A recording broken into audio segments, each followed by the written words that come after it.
Hey friends, it's been a while since I've jumped on here to record anything. Please pardon my mess over here, but I wanted to talk about Comfrey. I have seen so many things coming up lately about the fear of Comfrey, the potential toxicity of Comfrey. I've seen people talking about how you should never use Comfrey, just weird things that I think people, maybe read an article and then maybe it gets digested in a way that is based on fear versus what the article actually says, or different things get repeated, and then down the grapevine, I hear claims that are absurd. Yesterday, I was in a plant forum and I saw a woman talking about how pregnant women should not touch poke the poke plant because just brushing against it would mean the toxins could get in your breast milk and kill your baby. So that is completely unfounded. There's no evidence that shows that anything toxic in poke can be absorbed into the breast milk via touching the plant. And so I think things like this, whenever we talk about poisonous or toxic plants, which maybe you notice, but I love to talk about them because there's so much misinformation and misconception and exaggeration around poisonous plants. And I especially think it's important because a lot of the plants that we consider poisonous or toxic are highly medicinal. And it's such a shame to miss out on understanding the medicinal benefits because we are misinformed about the toxicity. And so I really wanted to come here to talk about comfrey today because comfrey is a very interesting plant in the herbal world. It has a very, very long history of use. And when you read old herbals, the way that comfrey was used hundreds of years ago is very different than how even clinical herbalists use it today. And that's because its toxicity is relatively new to human understanding. And I think that is worth noting, and I'll get into why.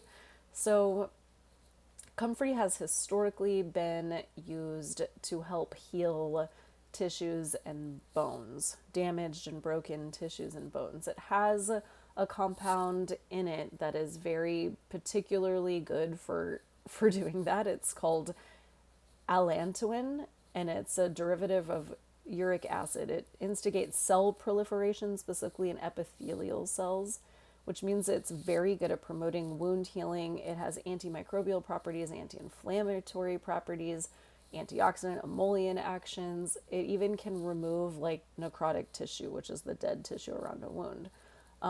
And so very, very powerful plant. And when you look in historical herbals, it was used internally a good amount of the time as well as externally.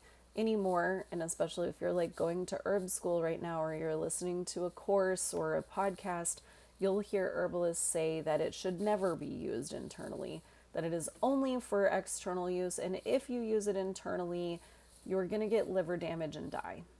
And I wanted to point out like what the truth is, which is somewhere in the middle ground.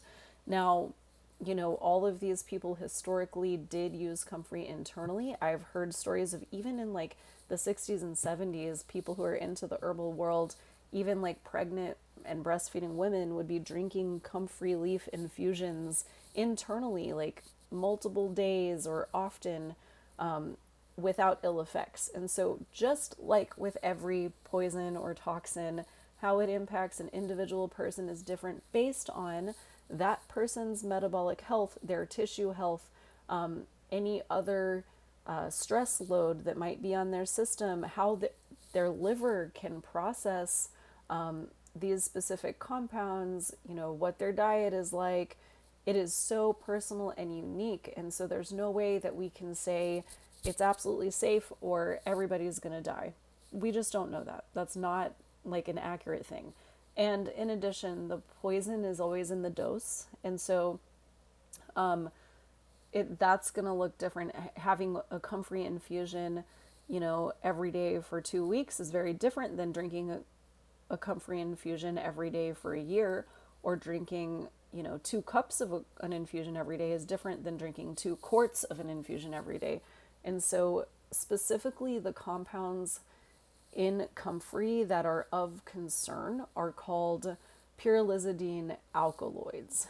And these compounds, also referred to as PAs, which is probably what I'm going to say for this video, this is a class of compounds that has several categories. So some of them are more toxic than others. And this gets into the chemical structure and how the molecules are bound together. So I'm not really going to get into super detail on that. But just as an example, the most toxic type of pyrrolizidine alkaloids are macrocyclic diesters. And this is a specific way that the molecule is formed. And there are plant species that contain macrocyclic diesters, some of the Heliotropium species and the Senecio species. So other plants have other forms of PAs. So in comfrey, we find the less toxic versions of PAs, the monoesters and the open chain diesters. Okay, now beyond that, we have to look at the part of the plant and which part of the plant contains toxins. So in comfrey specifically, it has been tested, and the root has the highest concentration of PAs. Followed by that, the young leaves and flowers have the next highest concentration. The least amount of PAs are contained in mature leaves.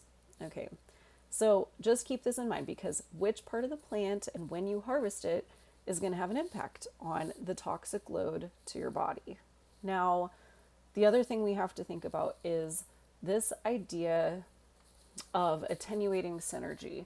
And, I can't say that this is scientifically proven, but this is a hypothesis that a lot of herbalists, including myself, hold, and something that people who've held the lineage of plant medicine inherently and intuitively understood about whole plant medicine, that I think gets lost in modern science, where everything becomes an isolated compound in a lab. So attenuating synergy is the idea that other constituents within the plant can actually help modulate or mitigate some of the toxic compounds, so that when you take a whole plant together versus something like a plant extract or an essential oil, which is just one compound extracted, when you take a whole plant, that even if there are some more toxic compounds, that might be mitigated, that might be lessened, the effect of that might be lessened by the other compounds that are present in the plant. And so specifically in comfrey, we now know, thanks to the lab tests, that it contains rosmarinic acid. Rosmarinic acid actually upregulates glutathione conjugation activity. That's a lot of fancy words. What that means is it supports the liver's detoxification process. Okay, and that is relevant to pyrrolizidine alkaloids because of their toxicity being connected with liver detoxification. So we take in this plant, it has PAs, but it also has something that's going to support how the body metabolizes PAs. So that changes what we understand as the toxic load, right? So let's talk about some of the actual toxicity reports that have happened. One of the majorly cited reports that makes everybody say comfrey is dangerous, it'll kill you, is that there was a connection with PA toxicity in wheat crops in India and Afghanistan, and it led to widespread liver disease among the people. Now, when you dig deeply into this, we see that the weeds that were growing in the crops that got harvested along with the wheat, that they weren't comfrey, in fact, that they were identified positively by a lab as those Heliotropium species, which I talked about have the more toxic types of PAs present. So not all PAs are equal in toxicity. And here we have a report that's not even about comfrey, that now everyone is saying, oh, because comfrey contains PAs and this was a PA contaminated crop, that it's the same thing and you're going to get liver disease. Okay, different scenario. Now, there is a case of a 23-year-old New Zealand man who ate 4 to 5 young comfrey leaves every day for 2 weeks and developed liver toxicity, which led to his death. Okay, so that's true, and that was proven that it was comfrey that he was ingesting. And so first of all, that is not how comfrey is used medicinally. No one has ever suggested that you should just eat leaves, and especially not 4 to 5 leaves a day for 2 weeks. I've never seen that in any herbal. I've never heard any herbalist talk about that being a medicinal use of comfrey. Now, I have heard tales that people would include cooked comfrey as a wild green that they might incorporate into their diet on occasion. But also, we don't know what the health of this young man was to begin with. We don't know what else was in his diet. And so I wouldn't recommend just eating comfrey leaves, especially if you don't know what your base level of health is. Now, when we're talking about comfrey, it has it has the less toxic PAs. And if we're working with mature leaves, then it has the least amount of PAs in the mature leaf. And so what most internal use looks like for comfrey is to make a water infusion from mature leaves, to dose 1 or 2 cups a day for 5 days, 7 days, 10 days. And that's only if you have an actual need for it. That's not just like for fun or for the taste. That's like if you have some internal issues that need that specific medicine, helping with internal wound healing, bones that won't regrow, tissues that won't heal. That can be very beautiful and powerful medicine. And, we don't have to do it in a way that is giving your body this toxic load of PAs, right? Now, most external uses are going to be completely fine because we're not able to absorb PAs in a significant enough amount that they're going to create a liver toxic burden. But specifically, if we do overdose on PAs from comfrey, what it's doing is burdening the liver. The liver then has to metabolize all those PAs. It's going to damage the liver cells in the process, and it can go on and create all these issues that we hear about. Now, all that to say that comfrey is not a plant that we should be afraid of, in my opinion.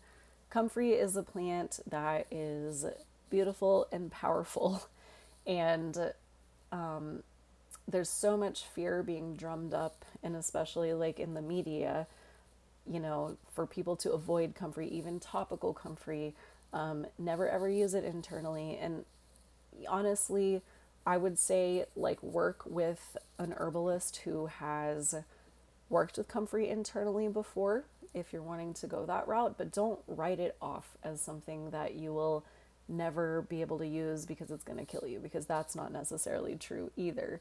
So just like with any herbs, you only should work with herbs, if you know how to do it, if you know which part of the plant, if you know how to make the medicine properly, and not just go willy-nilly off of something you saw on Reddit, right?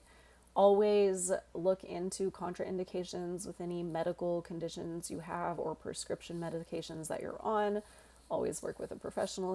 This is not medical advice. I'm not telling you to go take comfrey, but I do want you to know how to look at a plant and look at toxicity claims and understand what's going on within them. Understand that the phytochemistry of that plant matters, and understand how to know what's true and what's not in the case of this. So I hope that was a helpful discussion around the toxicity of comfrey. If you want to know more information about comfrey, including its plethora of medicinal uses, its history, information about all the various species. So we're talking about the symphytum species here, not about what people call wild comfrey.